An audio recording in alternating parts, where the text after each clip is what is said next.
Hello and welcome to the Schooner Simulation. I'm your host, Michael Whitman, and today's episode is sponsored by Raycon. Get 15% off today when you use code TPPN15 at checkout. With an outstanding start to the season, OU has the wind at their backs going into their game against Kent State in Week 2. For those that are new, we'll be watching these two teams duke it out in NCAA Football 14 with the AI on Heisman-level difficulty and analyzing the gameplay footage. The updated rosters, courtesy of the Operation Sports Forum, are used to ensure we have the correct players, and the College Football Revamped modification is used to update visuals. Check out links to both in the description below. The Golden Flashes will be representing their namesake in a striking white and gold throwback uniform against the Sooners' tried and true home duds. A 6 p.m. kickoff just as summer is ending looks to be perfect weather, if the Schooner Weather Composite has anything to say about it. Expect clear skies, an 8-mile-an-hour wind, and a kickoff temperature of 89 degrees that'll drop into the high 70s as the evening goes on. Let's take a quick look at how some of the Super Sims I ran turned out. The Sooners might lose the coin toss, but against this Kent State defense and with a fired-up home crowd, they really get to show off their offensive aggression. While some missteps occur here and there, every snap seemed to grab enough positive yardage to average a first down every 2 plays. Marcus Major and Eric Gray split duties in the backfield and cut through the line like butter. Our wideouts found space everywhere, and Dylan Gabriel finally found some digital footing in both the rushing and passing game. Even the Golden Flash's special teams unit was scared of our guys and started punting out of bounds.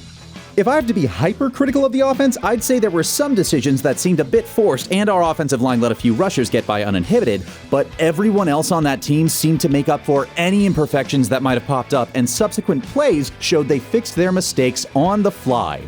For example, an interception by Gabriel was picked off by our defense on the very next play. If last week was the worst possible sim performance for the offense, this week is an outstanding and dominating showing. Our defense comes out strong in this game as well, making it look like the Flashes are featherweights at protecting their QB and covering any potential receivers like blankets. 3-and-outs were handed out so often, I barely had any footage to analyze. Our defensive line was a force to be reckoned with, mounting almost as many sacks and tackles for loss as Kent State had yardage in the first half. My only real complaint on this side is that I didn't get to see much of the secondary's performance, but considering the lack of deep passes from Colin Schlee, I'd have to say either they did their job that well, or he got a concussion from the amount of sacks he took.